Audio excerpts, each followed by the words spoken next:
Hello everyone and welcome to Pyanodons Mods. This is Otaku Showboat, and today I will be presenting to you my updated video guide slash overview to automation science in the Pi Suite. If you've been enjoying these tutorials thus far, please be sure to comment, like, subscribe, hit the notification bell, and if you are so inclined, I do stream on Twitch at twitch.tv/otakushowboat, so be sure to head on over there to leave a follow to be notified when I go live on Sundays, Tuesdays, and Thursdays from 10 a.m. to approximately 1 p.m. US Eastern Time. You can do all of the social stuff through the links below the video, including supporting Pyanodon's mods development at patreon.com/pyanodon and myself at patreon.com/otakushowboat. So, I did previously have a guide for Pi Alien Life Red Science. However, that guide, as well as my other previous guide from before Pi Alien Life, were more focused towards showing how to get to Red Science at the early game, as well as how to, like, what you'll need to do to automate your red science. So sort of more so an early game walkthrough than a dedicated, like, this is red science type of video. So we are going to discuss a lot of the early game things involved with our red science here, the intricacies with the early game, but I will also be discussing how things do change as we go forward, as well as discuss a bit about the alternative ways of getting into red science. So, the basic red science recipe involves getting yourself some glassware as well as basic substrate. For the purposes of this, I'm going to put in a value of 1 science pack, and we can look at this. It doesn't really matter about the time frame. It is, technically speaking, going to be a per second base time here, so it's calculating how much stuff you need to get 1 item per second, but it's the same thing as 1 item. So for every unit of red science, you will need 0.7 glassware and 3.4 basic substrate in the standard recipe for your automation science packs. And this must be completed in a research center. And as we go down this scroll list of stuff, keep in mind that these buildings do have some pretty hefty material costs associated with them. And in this entire process, you will need to do things like start mining aluminium, for example, which will also consume some of your coal gas. And if you're looking at this coal gas requirement for the glass, the molten glass, right in here, and are freaking out because that's really high, it's really high. Yes, it is. It is an incredibly large amount of coal gas if you're using coal gas to fuel your glassworks. In the very early game, at the very beginning, you are not going to be going for 1 science per second. This is just to get an idea. In fact, you'll be lucky to get 0.05 science per second. Note that Helmod does round to the nearest 10th decimal. I haven't really figured out how to get it to round to the nearest 100th or so, which I would much prefer. But yeah, it's still going to be a pretty significant amount of coal gas, and when you only have access to coal gas from raw coal, it adds up dramatically. So at the very beginning of the game, pre-red science, do bear in mind that you are not going to be getting any consistent amounts. In fact, you are not going to be automating this stuff at all because it uses wood in this process.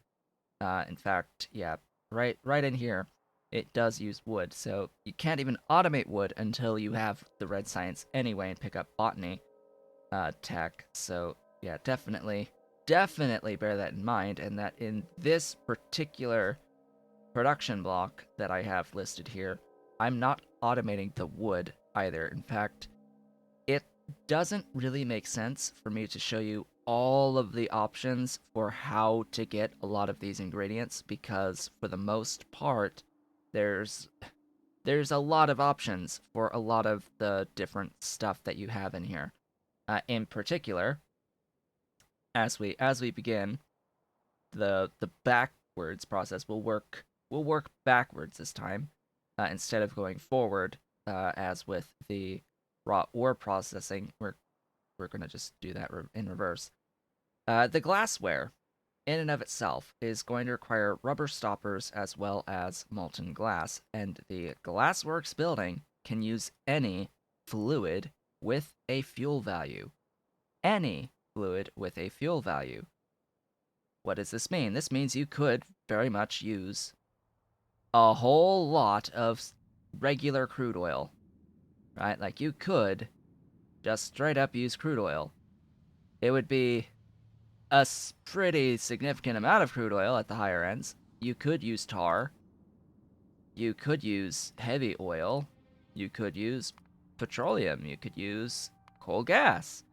Why do we have coal gas listed here? Because pre-red science, you're going to have coal gas, and it's a better fuel value than tar, overall. Why do I know that you will have coal gas? Because for the rubber stoppers, you are going to need coal, and later on down the line, you need carbon dioxide from coke. You only have access to a coke recipe, which means you are going to be doing the destructive distillation process of the raw coal in your starting area, converting raw coal to coal, and then coal into coke. And this is what's going to give you both tar and coal gas. The coal gas not only needs to be used for this process here with all of the molten and the petri dishes and the glassware, it also needs to get used to mine some amounts of aluminium ore to be able to make the buildings that require the aluminium. So keep all of that in mind. Now, once you have enough aluminium to make the buildings that you need, you can go ahead and divert your coal gas back into all of your glassworks buildings. And we are now looking at this at a 0.05 rate, so let's go back to our 1 unit so we can get an idea for how many units of things that we need per unit of red science. So, rubber stoppers and molten glass. Well, molten glass we will get from quartz, which means you will need to have tin as well to even make the crystal mines, because you need tin for the soil extractors for the crystal mines in the early game. And you'll need, lots and lots and lots of coal gas overall to even do this process. Because even though the amount of consumption of glassworks has been dramatically reduced at Mark 1 recently, you do still need a lot of fuel. It's still a lot. Still a lot. So, working our way back from the glassworks as we continue here, the rubber stoppers do need coal, and they need latex. Latex, there's only one recipe to make latex, and that is out of the latex slabs and steam. Doesn't really matter how you get the steam. The latex slabs are made from sodium alginate, creamy latex, and formic acid, of which the sodium alginate is only ever going to be from stone, limestone, and seaweed, and the creamy latex only ever from limestone and sap. Seaweed and sap are buildings that require you to use modules. The seaweed, you can find the modules on the map in your starting water resource. So whether or not you have water enabled on your map, you are guaranteed to have seaweed in your starting water body. you're basically guaranteed to have it in your starting water body. So be sure that you pick up some of that seaweed and you don't get rid of it and you don't lose track of it because you need it for the seaweed crop facilities to get the seaweed for your red science.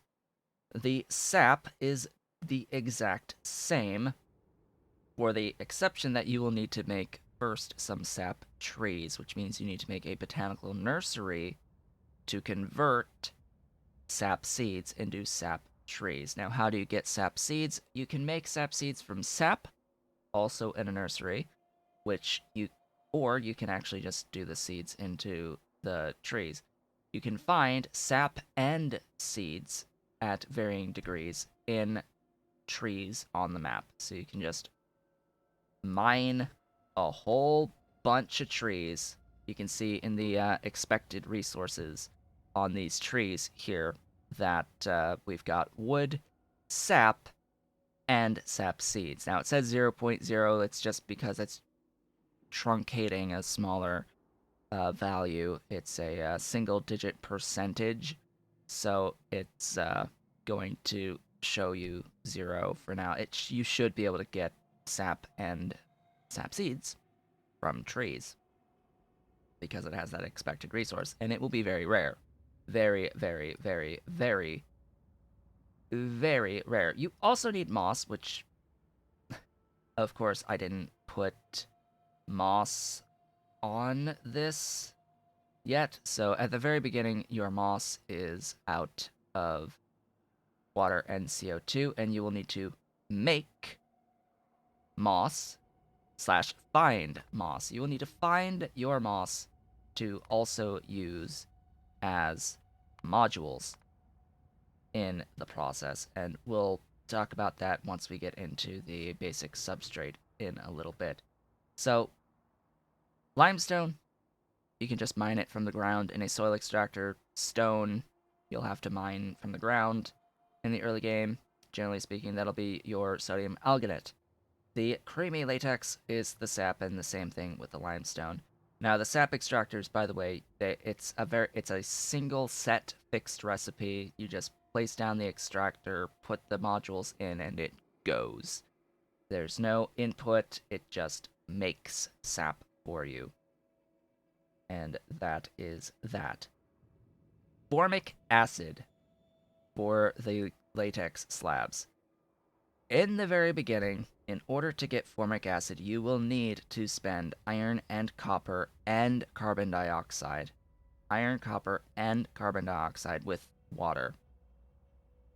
As I had said, carbon dioxide can only be obtained via coke at this early pre-science phase of the game.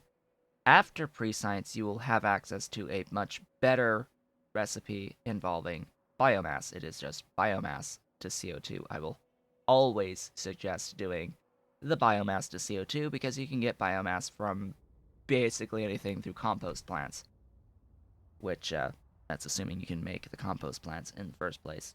So once you are able to get the compost plants, absolutely transition away from coke-based carbon dioxide to biomass-based carbon dioxide.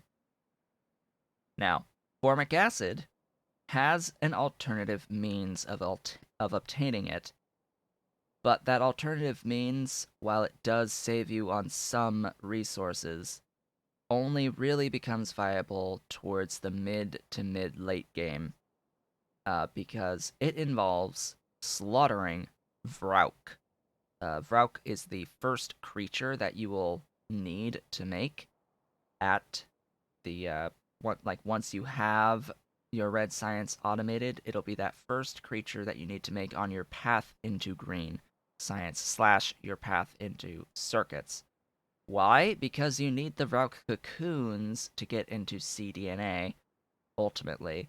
And you need the cDNA for Augs, and you need the Augs for the bone meal, as well as for the manure for your urea, if you're choosing to go that route. So it's definitely going to be available to you to get some degree amounts of formic acid from Vrauk early. It's going to be really huge scale if you try to use the early recipes. So that is one I would suggest holding off on, and I would definitely suggest that in the later phases of the game you do transition to getting formic acid primarily from Vrauk, just to save on the expenditure of the iron and copper in particular. Later in the game, you'll have access to closed loop cage systems, as in the amount of cages you get back is equal to the amount of cages you put in, so you don't have to spend cages anymore. That's about the point that I would suggest transitioning formic acid to the Vrauk from this abiotic method. Latex has alternative uses outside of just making red science. You will need to have more latex than you need for your red science, because latex is going to be used to make rubber in particular. It's also used for a ton of Mark II buildings, particularly Mark II Pi Alien Life buildings, but generally speaking, its biggest demand outside of red science is going to be in the form of rubber.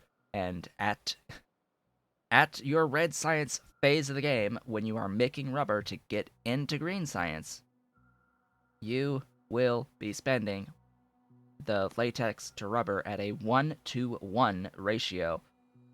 It gets better later on. You'll be able to make more rubber per unit of latex later when you get access to the better rubber recipes, but at the start, it's 1-to-1. So you have to bear in mind now, when you're producing your red science, what sort of scale you want with your initial rubber, and scale your build for the latex to accommodate that. And you'll also likely have to scale your iron and copper as well to accommodate that. From here, I have mentioned the destructive distillation of the raw coal into coal and into coke already. This is how you will get your primary coal gas that will feed into this system. Note that this is giving enough coal gas to feed all this. This gives enough for all of this. It's just adding up. In fact, it's saying I have 50 spare. That's probably just order of operations, I think, because I do have the matrix solver on. I don't know why it would be inflating the amount of stuff I need here. Why it would have 50 extra. So yeah, and it says 1795 extra. That's just because of the order in here. That's why these backgrounds are red, I suppose. It's just because it's an order of operations thing. In Hellmod, these don't actually exist as excess outputs. It's just order, in internal order of things. All right, that's the process of getting into the latex for the glassware. That's just the glassware. The other thing that you need is the basic substrate. The basic substrate is cellulose, incubated petri dishes, and moss. And it is at this point I'll mention with moss, you get your first moss modules by breaking rocks. You break rocks. I don't even know if I have rocks anywhere to show this. This map is not using alien biomes, so there aren't nearly as many rocks around the place. Yeah, in fact, there's like no rocks around the place. Oh, there were rocks. Rocks. Rocks. In here? Yes. Somewhere in here. There's a rock. There's a rock. You can see there's 0.1 moss here. So you have a chance of getting moss when you break stones on the map, rocks on the map. There you go. So, that is how you will get that first unit of moss to add into your moss farms, and you'll have to just wait while your moss farm produces enough moss to fill the 15 units of moss that you need in that initial moss farm, and then you just add another moss farm and you keep on going. Granted, it'll always be better to have multiple moss farms, like however many moss farms you need, place them all down, and then for each unit of moss that you get out of that initial building, keep adding it to those additional buildings, because having multiple buildings operating is better than having one building operating max. That's only because the other buildings don't operate at all. If they operated at all, even very slowly, it would be the exact same output rate no matter what order you put the moss into, the modules into. But because the buildings either operate or don't operate, depending on how many modules they have in it, and they need at least one to operate, always start by putting at least one module in all the buildings that you need, and then start filling up the rest of the slots on the first one, then second one, then third one, just to make them all move. Yeah, that will assist with the rate in which you actually start getting modules. That applies across the board to everything that uses a module that does not run unless it has a module. Key exception being wood, of course, at the moment, because your first tree for wood has to be obtained by making a tree in a fastwood forestry. So, and then you have to keep putting the tree back into the machine. You oddly do not get tree modules from trees on the map. We'll see if that changes at some point. Now, that's the moss. The cellulose in the early game is made out of wood and limestone, and you will have to manually feed in the wood until you are able to automate your wood. And as I had mentioned, wood has many options once you have access to botany. At the very beginning, it's pretty much just going to be water for logs, but there's also water and CO2. That's really nice. The amount of logs you get increases with increasing complexity with these recipes, so it's always going to be something that you will consider doing. But that's only when you are able to automate wood production at Red Science with the botany tech at minimum for being able to automate this. And of course, the fastwood forestries also need to have tree modules right there. So always bear that in mind when you automate your wood. And there is a feedback. You need to feed back some amount of wood to keep making seedlings, and you need to have moss to supply it. No matter what. So, no matter what, you're going to have CO2. This is why I say the water plus CO2 would be better in the other game to make your logs, because you need the CO2 anyway to make your moss. And at that point you'll have CO2 out of biomass, which is really nice. The really nice CO2 from biomass.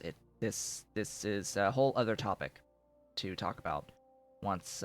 So I will probably make a separate video discussing the production of wood and differences in the methods of getting logs later. So that would be the cellulose. Cellulose has many variants. There are 4 different recipes for the cellulose, of which you start with 7 wood and 4 limestone into 1.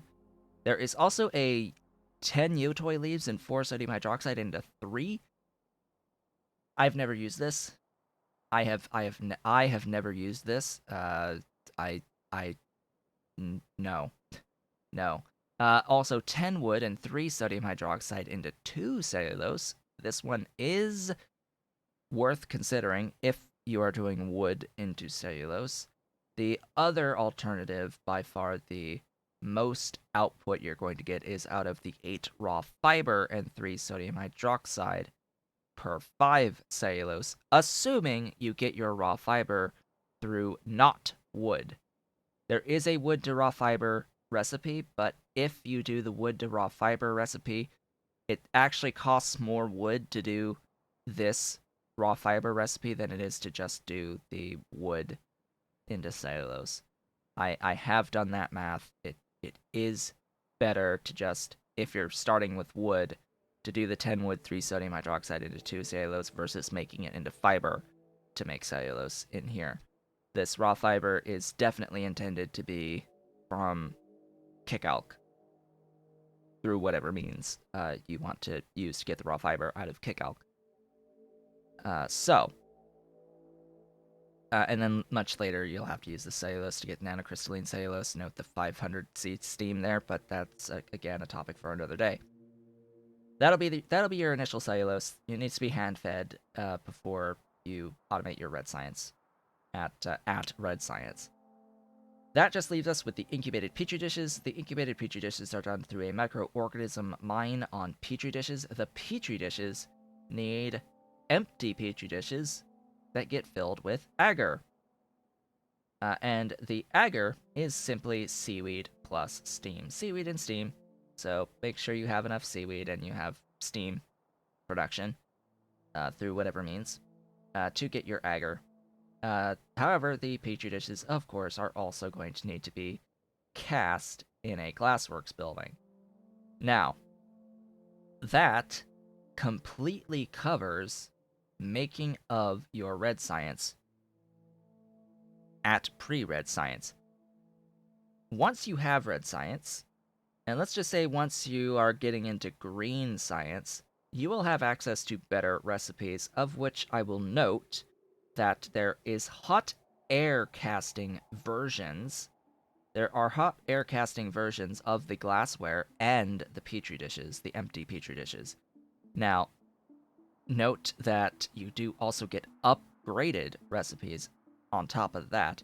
So I'd say that once you're at green science, definitely do this one.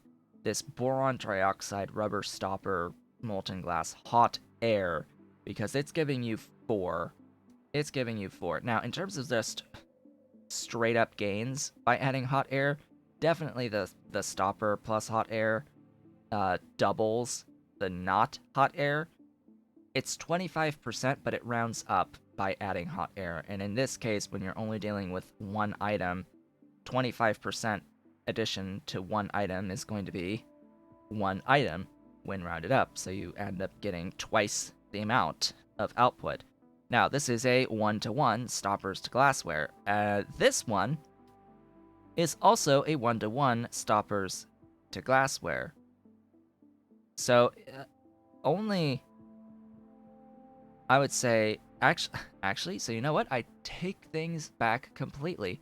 Do not spend boron trioxide and rubber stoppers for this. Now, unless you need the space, right? Unless you really need the space, because this is 1 glassware per second, basically. It's 2 every 2. This one is actually faster. It is faster, so it's 4 every 3. So this one would be smaller. It would be fewer glassworks at scale at a cost of boron trioxide, as opposed to this one that does not need the boron trioxide, which is an ingredient that is used in your green science. Boron trioxide is used to make the optical sets that are required as part of the progression into green science. Green is logistic science, by the way. If you are not aware, green is logistic science. It is the second science. Science Pack 2. For those who are familiar with how science packs were named earlier on in Factorio development, they were actually just numbered science packs. So in this case, we're still looking at 1. I would say this one 50 hot air for 2 versus 50 hot air for 4, though, is heavier on hot air. So, this recipe is if you have sufficient quantities of hot air. This recipe is if you are trying to conserve on your hot air and would rather spend boron or your raw borax to compensate for the hot air. Either way, it's going to be 1-to-1 on rubber stoppers glassware, which is nice because latex is a pain in the rear, and you are going to want to reduce the amount of latex that you spend dramatically as you go along. You want to make the best possible use out of latex as you possibly can, of which either one of these would be an option. I would go with the 1 per second here, the 2 per 2, with needing more hot air at scale, personally. You can refer to my hot air processing video to have a look at how to get hot air. It's not particularly difficult to get hot air. It's just, I mean, at this phase of the game, you are spending a lot of stone. It's just stone. It's just stone that you have to spend to get hot air. In the early game, yeah, it's just stone. So yeah, go with that. Go with that until things change and all of my opinions have to change because this stuff changed. Okay, future Otaku Showboat here, just to note a brief addendum to the difference between this Glassware 4 and Glassware 2. I was looking primarily at rubber stoppers when making my initial comments about this, but there is one other very, very important thing to note about the difference between these two recipes, between the two glassware. And for glassware output, yes, they're both 1-to-1 on stoppers, which is a set latex ratio into glassware, but each one is also 100 units of molten glass, which means it's half the amount of molten glass to spend your boron trioxide to get the 4 glassware out as it is to do the other recipe. So definitely do the one that has half the molten glass requirement. That is a no-brainer. Absolutely spend boron trioxide on this. That definitely halves the molten glass requirement for the glassware. Why? Because molten glass is significantly expensive in terms of your fluid fuels.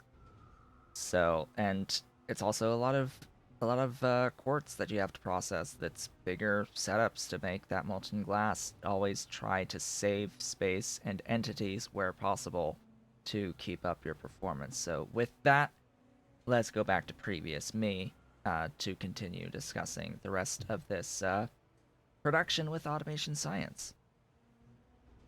Everything is subject to change. Just keep that in mind. Now, it's the same story for the empty Petri dishes. You can also do hot air, and it will double the output. So you can reduce the amount of molten glass that you need in half, and therefore also reduce the amount of the fuel that you need by half. In which case, once you do have access to red science to set this up again, red science or green science, and you're setting this up again in a more automated fashion, you will have access, ideally, to syngas, and syngas is the better option for you because you can convert obscene amounts of tar into syngas. I always forget what the exact tab is on the syngas recipe. At red science, you just get coal gas to syngas, but later on you get access to the coal gas plus oxygen into syngas recipe at green science. So if you're at red, you'll get this, and you get this, which is tar into coal gas. So you won't have to do this process anymore. You won't have to do this process anymore. And I would say that, yeah, as long as you have access to tar, that's the key here. As long as you have access to tar, you will have to deal with ash output and flue gas output, that would be more ideal once you get access to these things. That's the main things that I will discuss. Of course, there are many, many, many, many ways of getting seaweed, of which I will always recommend limestone seaweed when you get access to that. That you get access to that very early. And yeah, wood has its own huge set of complexities as well. I won't really discuss how to get into coke and coal. That'll be separate videos, I suppose. And I think with that, I have basically covered everything in regards to the intricacies of the Automation Science Pack at pre-red science, going into red science, and sort of as you go into green science, how things progress and change. And of course, you can choose whatever fluid fuel that you want to feed your glassworks. It really doesn't matter in the long run. I will note that there is a completely different means of making red science that also exists with Pi Alien Life, and that is the cotton gut method of getting into red science. Now, I will not discuss all the various ways in which you can get cotton guts because that changes depending on what phase of the game you're in. What doesn't change, however, is how you get solidified Sarcoris. Now, what also changes, this is why we're on all zeros here, by the way, what also changes is that you get access to better Automation Science Pack recipes as you go along in here. So while you'll start with 2 cotton guts and 1 into 2.5, there's also 5 and 2 into 5, 10 and 3 into 7.5, 15 to 4 into 10, and 40 and 10 into 20. So you can see here you get higher cotton gut expense at lower Sarcoris expense. I think that's the overall theme generally.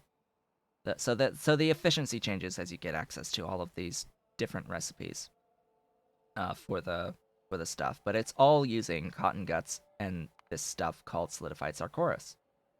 The solidified Sarcoris is going to use cellulose, and we already discussed the intricacies involving cellulose. It will involve basic substrate, which, of course, all the things involved in getting the basic substrate, including incubated petri dishes. And it needs regular petri dishes for some reason, despite being represented by basic substrate already. And it uses biosamples, which is a thing that you need for green science. And it needs plasmids, which is a thing that you need to set up to get into cDNA and such. I will filter by ingredient so we can see that, hey, it is an ingredient directly in cDNA, and is also involved in your process of getting into automated green science. Speaking of which, the plasmids themselves also use glassware, so your glassware and your substrate are represented here in this Automation Science Pack.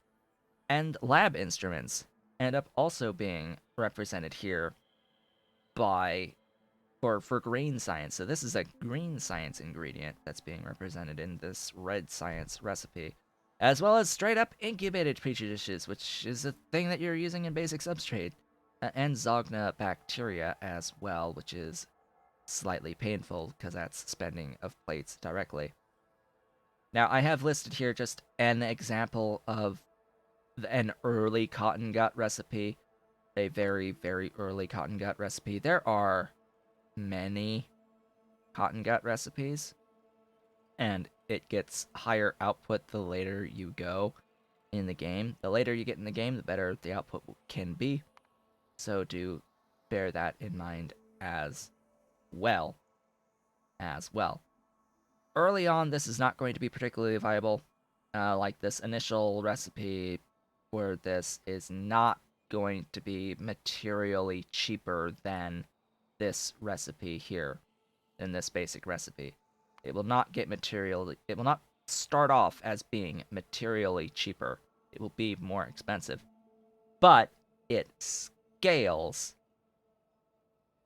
as opposed to this recipe, which doesn't change much. It doesn't really change or get any easier to make over time. This literally gets easier to make over time, just by nature of having better recipes to get cotton guts and having a better ratio of Sarcoris into automation science packs. So definitely consider that, especially since research centers do not allow productivity modules in them by default. That's a very key thing to note. No productivity in research centers at all is allowed. So definitely keep all of that in mind.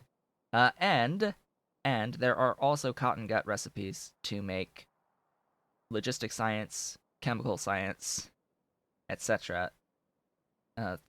It's not all of the sciences, but there are several sciences that you can make out of the cotton guts through specialized resources here. For this one, it's solidified sarcoris. And as we go forward, I will be discussing each of these in turn as I discuss the various science packs. But for now, we have definitely spent long enough, a good close to 40 minutes, discussing all of these things. I, at this point, would like to thank you all for watching.